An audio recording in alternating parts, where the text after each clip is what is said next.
और संत है कौन? बोले स और अंत, जिनके चरणों में जाने से समस्या का अंत हो जाता है, वो संत हैं। वो संत हैं जिनके चरणों में बैठने से भगवान की स्मृति का उदय हो जाता है, वो संत हैं। जिनके चरणों में बैठने से भगवत चर्चा प्रारंभ हो जाती है, वो संत हैं। कई लोग आजकल कहते हैं राष्ट्रीय संत और अंतर्राष्ट्रीय संत, ये मूर्खों का काम है।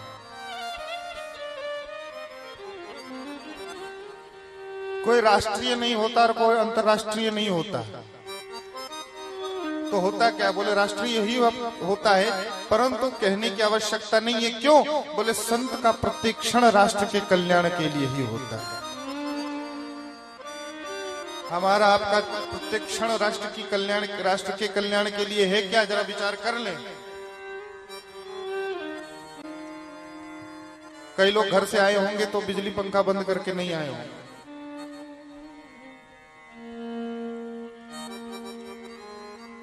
कई तो जल ऐसे बर्बाद करते हैं कि मानो जल कभी समाप्त ही नहीं हो सकता।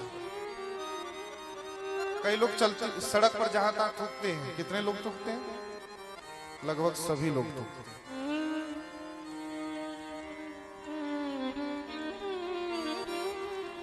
तो हम कुछ नहीं करते।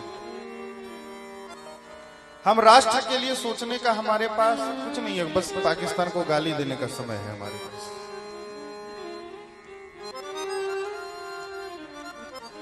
न ठीक है, हर किसी के अंदर देशभक्ति भरी है, वो कभी कभी जागृत हो जाती है तो पाकिस्तान को गाली देते हैं, बहुत अच्छी बात है।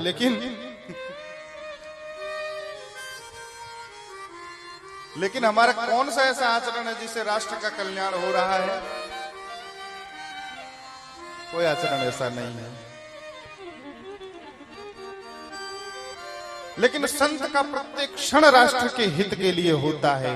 वो जीव का हित करता है और राष्ट्र का हित करता है। हाँ, अब अंतर्राष्ट्रीय लोग कहते हैं।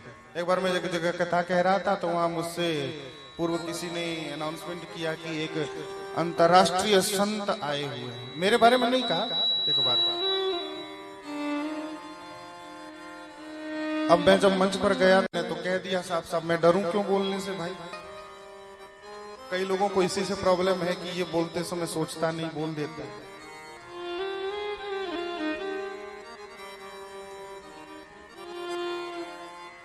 तो क्यों डरूं? मैंने तो कह दिया कोई अंतर्राष्ट्रीय नहीं। जो अंतर्राष्ट्रीय अपने आप को कहता है अथवा कहलवाता है, उससे बड़ा पाखंडी कोई नहीं।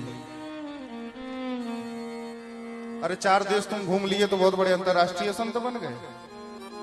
या अंतर्राष्ट्रीय व्यापारी या टूरिस्ट बन जाओ तो ठीक है, लेकिन ये संत नहीं बन सकते।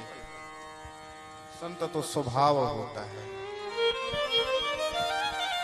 जो भगवान का भजन नहीं करता वो संत हो ही नहीं सकता। वो शैतान होता है, संत नहीं हो सकता।